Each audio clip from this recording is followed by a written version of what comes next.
Good morning guys. ఈరోజు మన topic ఏంటంటే rank functions. Rank functions in SQL server. ఓకేనా, we have different types of rank functions. మనకి different types ఉన్నాయి. అవి వచ్చేసి ఫస్ట్ రో నెంబర్.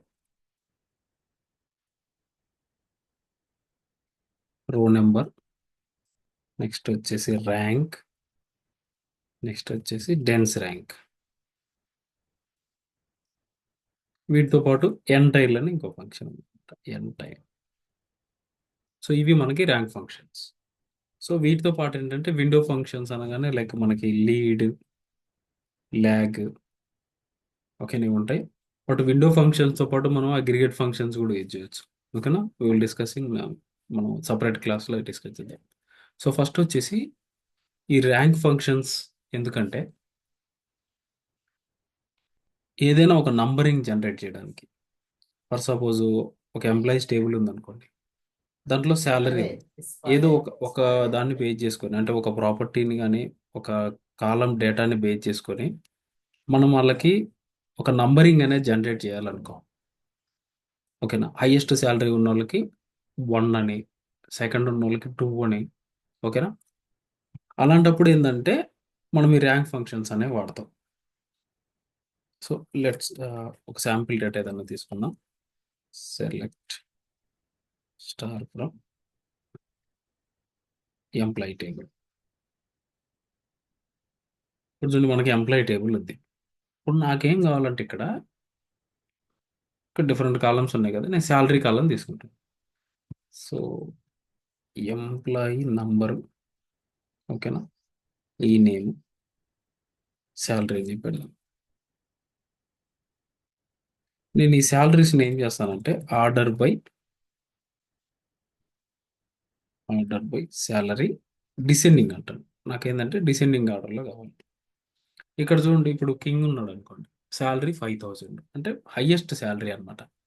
నెక్స్ట్ ఫార్డ్ అని, స్కాట్ అని, ఇట్లా మనకేంటంటే డిఫరెంట్ ఎంప్లాయీస్ ఉన్నారు. నేను ఇలా శాలరీని బేస్ చేసుకొని వీళ్ళకి ఒక నంబరింగ్ అనమాట, ఒక ర్యాంక్ అనేది జనరేట్ చేయాలనుకుంటున్నాను. ఓకేనా, రో నెంబర్. సో దానికి నేను ఏం చేస్తానంటే రో నెంబర్ అనే ఫంక్షన్ యూజ్ చేస్తాను. సో ఫంక్షన్ యూజ్ చేసి, బట్ ఇక్కడ మనకి ఏంటంటే ఈ రో నెంబర్ అనేది డైరెక్ట్గా వర్క్ అవ్వదు అనమాట. ఇక్కడ మనం ఏం చేస్తున్నాము, ఎంప్లాయీ టేబుల్లో ఉన్న అన్ని రోస్ కన్సిడర్ చేసుకొని ఆ రోస్లో ఉన్న శాలరీ, మనం ఏమనుకుంటున్నాం, శాలరీని ఒక ఆర్డర్లో అరేంజ్ చేసి ఆ ఆర్డర్కి హైయెస్ట్ వాల్యూ ఉంటే 1, 2 ఇట్లా. సో ఇక్కడ మనం మెన్షన్ చేయాలి ఏ రిజల్ట్ సెట్ మీద, ఓకేనా, ఏ రిజల్ట్ సెట్ మీద మనం రో నెంబర్ అనేది జనరేట్ చేయాలి అని. ఓకేనా, దీనికోసం మనం ఏంటంటే ఓవర్ క్లాస్, ఇది విండోయింగ్ అంటాం అనమాట, దీన్ని ఓవర్ క్లాసే అనమాట. సో ఫర్ సపోజ్ ఇక్కడ నాకేంటి, జస్ట్ ఎంప్లాయీస్ టేబుల్లో ఉన్న మొత్తం డేటాకి శాలరీలో శాలరీ కాలంని బేస్ చేసుకుని అనమాట నేనేమంటానంటే ఆర్డర్ బై శాలరీ డిసెండింగ్ అంటాను. అంటే నేను రో నెంబర్ జనరేట్ చేస్తున్నా. ఓవర్ క్లాస్ ఏంటంటే నువ్వు ఎన్ని ఎన్ని రోస్ని కన్సిడర్ చేసావు అనేది ఇక్కడ ఇక్కడ డిఫైన్ చేస్తాం అనమాట. ఆర్డర్ బై అంటే ఏంది, సో మొత్తం, ఓకేనా, ఎటువంటి పార్టీషన్ ఏం లేదనమాట. అన్ని రోస్కి ఈ రిజల్ట్ సెట్లో ఉన్న అన్నిటికీ నంబరింగ్ జనరేట్ చేస్తుంది. నా ఓవర్ అనే కీవర్డ్ ఎందుకు యూజ్ చేస్తామన్నా? ఆ కీవర్డ్ ఎందుకు పెట్టాలా కంపల్సరీ? ఇప్పుడు రో నెంబర్ అనేది మనం ఒక సింగిల్ రోకి జనరేట్ చేసేది కాదు కదా. ఓకే. ఈ బేసిక్ ఏంటంటే ఇవన్నీ కూడా విండో ఫంక్షన్స్. ఓకే. ఇట్లా స్పెసిఫై చేసుకోవచ్చు అనమాట. ఎట్లా, ఇక్కడ వచ్చిన రిజల్ట్ సెట్, ఇక్కడ ఒక టేబుల్ ఉందని చెప్పేసి ఈ టేబుల్ అనే కదా, ఫర్ సపోజ్ 2, 3 టేబుల్స్ జాయిన్ చేసావు, నీకు ఒక ఉమ్. 10 రోస్ వచ్చాయి అనుకో. ఆ అర్థం 10 కాదు. ఏదైనా ఒక కాలం వాల్యూస్ని బేస్ చేసుకొని నువ్వు ఉమ్.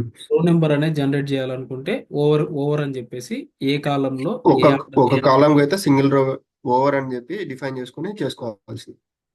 ఉమ్, అంతే. సో అలా అన్నమాట. సో ఫర్ సపోజ్ నేనేంటి ఇక్కడ శాలరీని డిసెండింగ్ ఆర్డర్లో పెట్టేసి రో నెంబర్ జనరేట్ చేయాలనుకున్నాను. ఇది నార్మల్గా నంబరింగ్ అనేది జనరేట్ చేసాం. ఇది ఓవర్ క్లాస్. నెక్స్ట్ వచ్చేసి ఏంటంటే ఇక్కడ మొత్తం ఎంప్లాయీస్ కలిపి నేను రో నెంబర్ అనేది జనరేట్ చేస్తాను. ఇక్కడ నేను ఇంకో కాలం యాడ్ చేస్తాను, డిఈపిటి ఎల్. ఇప్పుడు నాకేం కావాలంటే ఈ రో నెంబర్ అనేది అందరికి కలిపి ర్యాంకింగ్ అనేది వచ్చింది కదా. ఒక్కొక్క డిపార్ట్మెంట్కి నాకు సపరేట్ ర్యాంకింగ్ కావాలి. ఈచ్ డిపార్ట్మెంట్కి సపరేట్గా అనమాట. సపోజ్ 10th డిపార్ట్మెంట్ ఉందనుకో, ఆ గ్రూప్ వరకు ఒక ర్యాంకింగ్ రావాలి. అంటే ఎంతమంది ఉంటే అంతమందికి ర్యాంకింగ్. అది కూడా నాకు శాలరీ అనేది ఏంటంటే హైయెస్ట్ లోయెస్ట్ కావాలనుకున్నాను కాబట్టి. Next 20th department separate. అంటే ఇక్కడ మనం పార్టీషన్ చేస్తున్నాం. ఓకేనా. పార్టీషన్ నథింగ్ బట్ ఏంటంటే ఇప్పుడు మనం గ్రూప్ బై చేస్తామా, గ్రూప్ బై చేసినప్పుడు పార్టీషన్ అయితే కాకపోతే అవేంది అగ్రిగేట్ వాల్యూసే ఇస్తాయి. బట్ ఇక్కడ అలా కాదనమాట. గ్రూప్ బైకి ఆల్టర్నేటివ్ పార్టీషన్ మనకి. ఓకేనా. ఇక్కడ చూడండి, పార్టీషన్ బై అంటున్నాను. డిఈపిటి అను డిపార్ట్మెంట్ నంబర్ని బేస్ చేసుకొని పార్టీషన్ చేస్తాను. ఇక్కడ చూడండి నాకు 10th డిపార్ట్మెంట్, ఇక్కడ ఆర్డర్ బై శాలరీ ఉంది కాబట్టి ఇలా వచ్చింది. ఓ పని చేద్దాం. యాక్చువల్గా మనం ఇది అవసరం లేదు మనకి. ఓకేనా. మనకేందంటే ఇక్కడ department wise base salary descending ఆర్డర్లో అరేంజ్ చేసాం కదా. ఇక్కడ ఆర్డర్ బై డిఈపిటి అని పెడదాం. ఇప్పుడు చూడండి నాకు 10th డిపార్ట్మెంట్కి ఒక నెంబరింగ్ అనేది జనరేట్ చేసి. ఓకేనా. ఈ 3 కాలమ్స్ ఇంపార్టెంట్ మనకి. దేన్ని బేస్ చేసుకొని పార్టీషన్ చేస్తున్నాం. ఇంతకుముందు పార్టీషనింగ్ ఏం లేదనమాట. జస్ట్ శాలరీని ఒక డిసెండింగ్ ఆర్డర్లో అరేంజ్ చేసి రో నెంబర్ జనరేట్ చేయమంటున్నాం అనమాట. ఇక్కడ విండో ఫంక్షన్ ఏంది, కంప్లీట్ రిజల్ట్ సెట్ పైన వర్క్ అవుతుంది. బట్ ఇప్పుడు నెక్స్ట్ పార్టీషనింగ్ అప్లై చేసినప్పుడు ఏంటంటే ఇక్కడ విండో ఏందని మనకి డిపార్ట్మెంట్ వైజ్ సపరేట్గా తీసుకుంటుంది అనమాట. ఓకేనా. పార్టీషన్ ఇది ఒక పార్టీషన్, ఇది ఒక విండో మనకి. నెక్స్ట్ ఈ 20th డిపార్ట్మెంట్ అనేది ఒక విండో. ఏదైతే పార్టీషన్ చేస్తున్నామో అది ఒక సపరేట్ విండోలా కన్సిడర్ చేసుకొని రో నెంబర్ అనేది మనకు జనరేట్ అవుతుంది. ఓకే. ఇక్కడ వచ్చేసి సమ్ అలి ఇస్తాం, ఆర్ఎన్ రో నెంబర్ అని చెప్పేసి పెడదాం. ఓకేనా. ఇప్పుడు చూడండి నాకు రో నెంబర్ అనేది ఇలా జనరేట్ అయింది. అయితే ఇక్కడ మనకు ఒకటి ఈ కాలమ్స్ పక్క పక్కన పెట్టేద్దాం.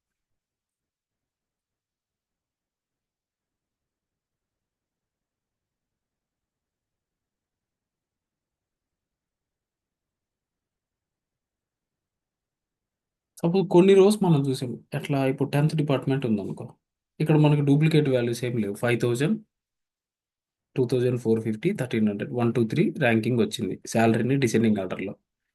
నెక్స్ట్ 20th డిపార్ట్మెంట్ చూస్తే 3000, 3000 ఉంది.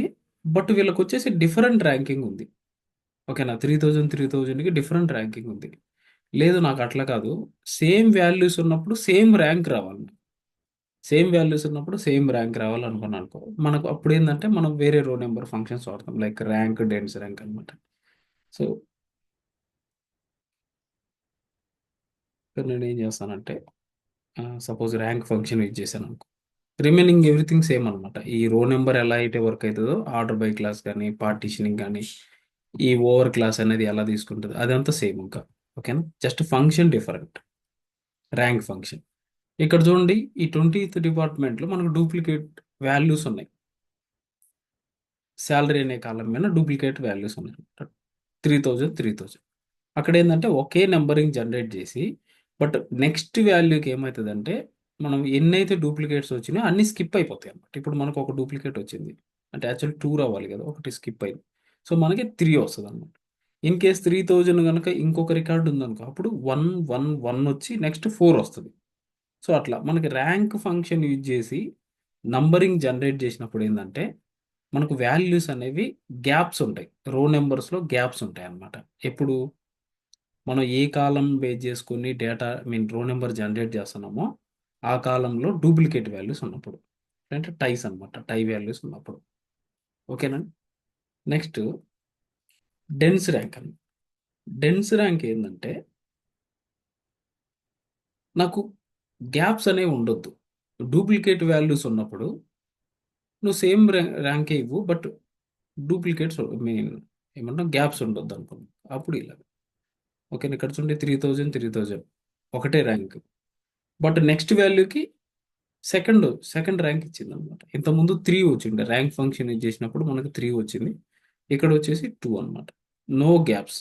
బట్ ఏదైనా టై వాల్యూస్ కానీ డూప్లికేట్ వాల్యూస్ ఇట్లా ఉంటే ఏంటంటే సేమ్ ర్యాంక్ అనేది వస్తుంది. సో ఇది మనకి డెన్స్ ర్యాంక్ అనమాట. సో రో నెంబర్, ర్యాంక్, డెన్స్ ర్యాంక్. ఇప్పుడు ఒక సింపుల్ ఎగ్జాంపుల్. ఇప్పుడు రో నెంబర్ తీసుకున్నాం అనుకో.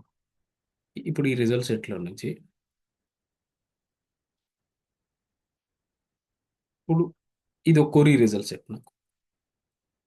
మీకు తెలుసు కదా, ఇప్పుడు నేను ఈ రో నెంబర్ అనేది ఎలా జనరేట్ అయింది? సెలెక్ట్ లిస్ట్‌లో మనం పెట్టిన కాలమ్ ఇది. అంటే డెరైవ్డ్ కాలమ్స్ ఇవి. అలియాస్ పెట్టాము అంతే. ఇప్పుడు నేను వేర్ కండిషన్‌లో నాకేం కావాలంటే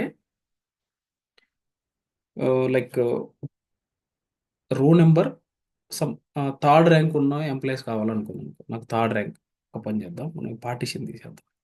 జస్ట్ ఆల్ ఎంప్లాయీస్ కలిపి ఫస్ట్ రో నెంబర్ జనరేట్ చేద్దాం. ఓకేనా? డిపార్ట్మెంట్ వైజ్ కాదు, ఆల్ ఎంప్లాయీస్. ఇప్పుడు నాకు వచ్చేసి ఏంటంటే తీసి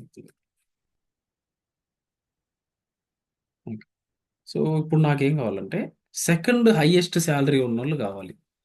ఓకేనా? సెకండ్ హైయెస్ట్ శాలరీ ఉన్న ఎంప్లాయీస్ కావాలనుకుందాం.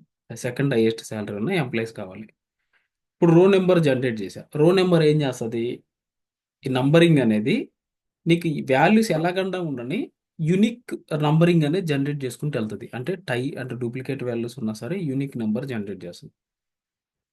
సో నాకు సెకండ్ హైయెస్ట్ శాలరీ అంటే ఇది మనకి 3000 ఇక్కడ సెకండ్ హైయెస్ట్ శాలరీ. నేను ఇక్కడ వేర్ కండిషన్‌లో ఫర్ సపోజ్ వేర్ కండిషన్‌లో ఆర్ఎన్ ఈక్వల్ టు 2 అని పెట్టాననుకో. సెకండ్ హైయెస్ట్ శాలరీ కోసం. ఇది వర్క్ అవ్వదు మనకి. ఎందుకు వర్క్ అవ్వదు? ఈ ఆర్ఎన్ అనే అలియాస్ ఎక్కడొస్తది? సెలెక్ట్‌లో వస్తది. సో మనకి సెలెక్ట్ క్వెరీ ఈ క్లాసెస్ ఆర్డర్ ఉంది గదా! దాని ప్రకారం ఏందంటే ఈ ఆర్ఎన్ అనేది వేర్ కండిషన్ వచ్చేసరికి రెడీ అయ్యి ఉండదనమాట. అందుకని ఇక్కడ పని చేయదు. అలాంటప్పుడు ఏం చేయాలంటే ఈ క్వెరీ మొత్తాన్ని ఒక రిజల్ట్ సెట్ లాగా తీసుకోవాలి. దీన్నేం చేస్తామంటే ఆన్ టాప్ ఆఫ్ దిస్ మనం క్వెరీస్ రాస్తామనమాట. ఫర్ సపోజ్ దీనికి మల్టిపుల్ వేస్ ఇప్పుడు సిటీఈస్ అని ఉంటాయి. కామన్ టేబుల్ ఎక్స్‌ప్రెషన్ అని. అదైతే ఇలా రాస్తామనమాట. విత్ అనే దాంతో స్టార్ట్ చేయాలి సిటీ. ఫర్ సపోజ్ ఇప్పుడు రిజల్ట్ అన్నాం. ఏదో ఒకటి డమ్మీ టేబుల్ అన్నాం. రిజల్ట్స్ అని చెప్పేసి యాజ్ ఇలా పెడతాం. ఎప్పుడు కూడా మన కీవర్డ్స్ అన్నీ క్యాపిటల్ లెటర్‌లో ఉండే విధంగా చూసుకుంటాం. ఇలా. దీని అర్థం ఏందంటే ఈ వచ్చిన రిజల్ట్స్ అన్నిటిని కూడా అంటే ఇది ఆల్రెడీ క్వెరీ రన్ అయిపోయిన తర్వాత మనకి కాలమ్ నేమ్స్, డేటా మొత్తం ఓకే గదా! దీన్ని ఒక టేబుల్‌లా కన్సిడర్ చేసుకుంటున్నాం ఇప్పుడు మనం. అంటే ఈ టేబుల్‌లో ఈ కాలమ్స్ అన్నీ ఉన్నాయి. దీని పైన మనం క్వెరీస్ రాస్తాం ఇప్పుడు.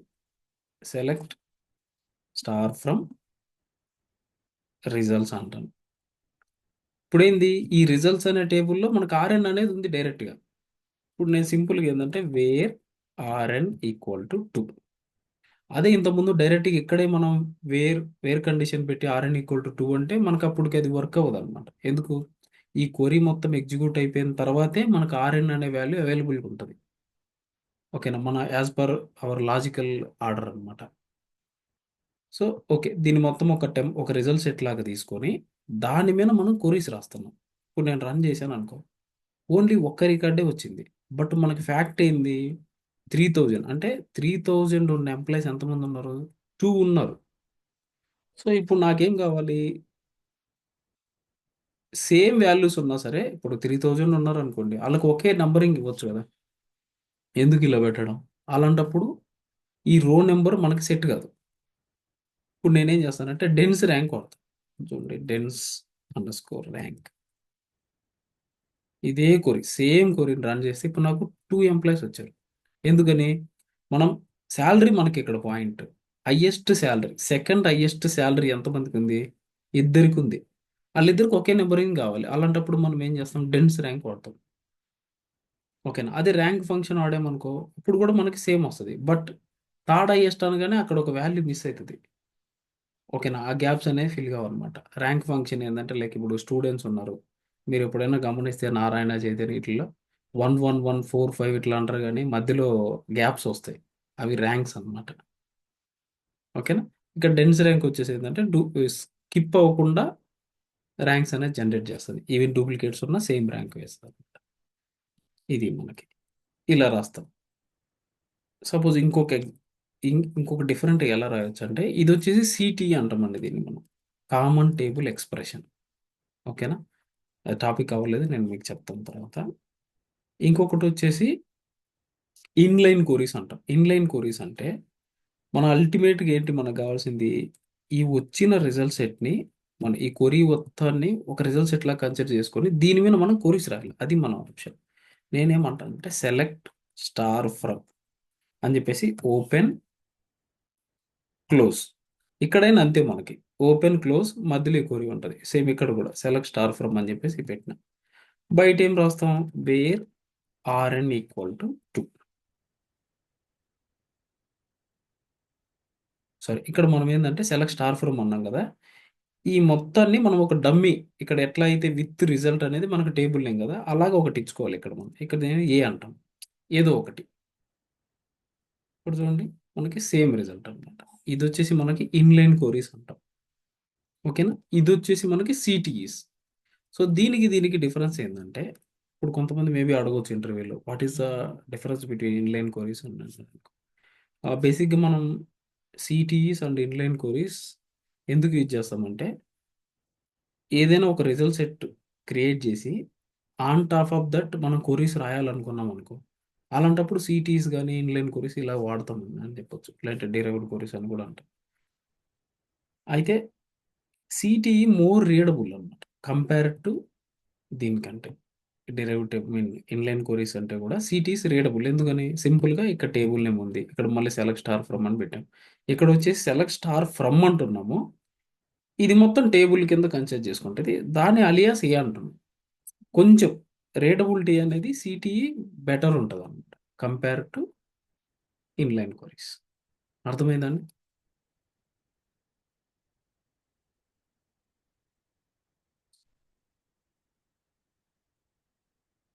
Yes bro. ఓకే, ఇది మనకి ర్యాంక్ ఫంక్షన్స్ అన్నమాట.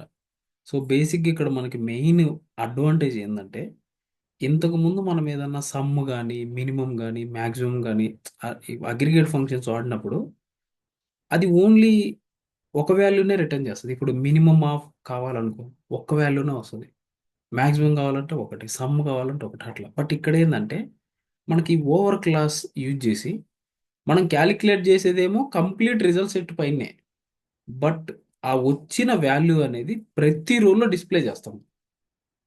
ఓకేనా, ఇక్కడ నేను ర్యాంక్ జనరేట్ చేస్తున్నాను, మీన్ ఏ ఫంక్షన్ అయినా కానివచ్చు, రో నెంబర్, ర్యాంక్, డెన్సిటీ ఏదైనా యూజ్ చేసి నేను ఒక రో నెంబర్ జనరేట్ చేస్తున్నాను. అదేంటంటే each row complete result set పైన మనం ఏదైతే కండిషన్స్ ఇక్కడ పెట్టున్నామో, అంటే ఏ ఆర్డర్లో ఉండాలి, ఏ కాలంని బేస్ చేసుకొని సార్టింగ్ చేస్తున్నాం, పార్టీషనింగ్ మనకి ఎలా కావాలి, దానికి అనుగుణంగా మనకి రో నెంబర్స్ ఇవన్నీ జనరేట్ అవుతాయి. సో ఇవి మనం ఇంకా లీడ్ ల్యాగ్ ఫంక్షన్స్ ఏంటంటే సింపుల్. లీడ్ అంటే ఏంది, నెక్స్ట్ వాల్యూ. ఇప్పుడు ఒక కాలంలో ఒక వాల్యూ ఉందనుకోండి, అదే కాలంలో నెక్స్ట్ ఉన్న వాల్యూని ఇదే రోలో చూపించాలనుకున్నాను అనుకో, నేను లీడ్ వాడతాను. లేదు, ప్రీవియస్ వాల్యూ చూపించాలనుకున్నాను అనుకో, ల్యాగ్ ఫంక్షన్ వాడతాను. ఓకేనా, సపోజ్ ఈ క్వరీ తీసుకుందాం.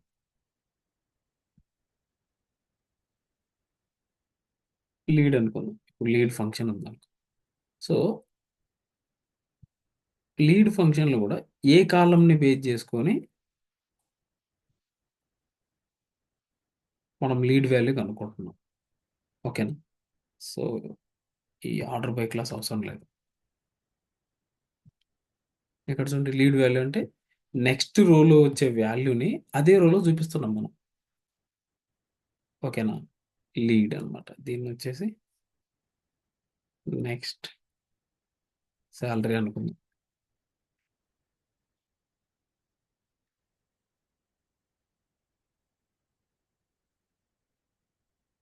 చూడండి, మామూలుగా నెక్స్ట్ రోలో రావాలి యాక్చువల్గా శాలరీ 3000, దాన్ని ఈ రోలోనే చూపిస్తాం. అంటే మనం ఏదైనా కంపారిజన్ కోసం, ఇప్పుడు ఎంత పర్సంటేజ్ సేల్స్ నెక్స్ట్ ఇయర్ కంటే ఇయర్ తక్కువ ఉన్నాయి, ఇట్లాంటివి చూసుకోవడానికి. లేదంటే ల్యాగ్ పెట్టామనుకో, ల్యాగ్ పెడితే ప్రీవియస్ వాల్యూ వస్తుంది, ల్యాగ్ ఫంక్షన్ వాడితే. ఓకేనా, ఈ 5000 ఉంది, లాస్ట్ ఇయర్ సేల్స్ ఎంత, మనకు అంతకుముందు రికార్డ్స్ ఏం లేవు కాబట్టి నల్ వచ్చింది. ఇప్పుడు 3000 ఉందనుకో, ఇంతకుముందు ఎంత మనకి 5000. ఈ డిఫరెన్స్ కనుక్కోవాలనుకుంటే 5000 మైనస్ 3000 వేస్తే 2000 వస్తుంది. ఓకేనా, ఇప్పుడు ఎంత పర్సంటేజ్ పెరిగింది తగ్గింది, ఇలాంటి అనలిటికల్ పర్పస్కి వాడతాం అన్నమాట ఇది. ఓకేనా, లీడ్ ల్యాగ్ ఫంక్షన్స్. నెక్స్ట్ ఇదే విండోస్‌లో మనం ఏంటంటే అగ్రిగేట్ ఫంక్షన్స్ కూడా ఉంటాయి. సో, మీకు అది నేను ఇంకా క్లియర్‌గా సెపరేట్ క్లాస్ తీసుకొని చెప్తాను. ఇంతవరకు క్లియరా అందరికి? రాజశేఖర్, సతీష్. క్లియర్ అండి. ఓకే భయ్య, అర్థమైంది. ఓకే. ఓకే. ఫైన్.